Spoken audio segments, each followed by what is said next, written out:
காவலுக்கு வேலுண்டு ஆடலுக்கும் மயிலுண்டு கோவிலுக்கு பொருள் என்னடா குமரா நீ இருக்கும் இடம் தானடா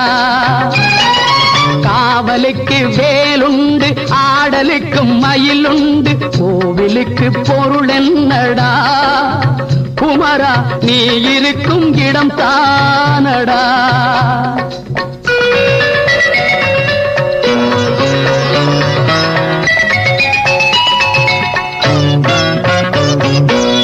நதிகளிலும் மலர்களிலும் நடந்து வரும் தென்றலிலும்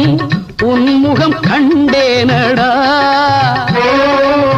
உன்முகம் கண்டேனடா எங்கும் ஷண்முகம் நின்ற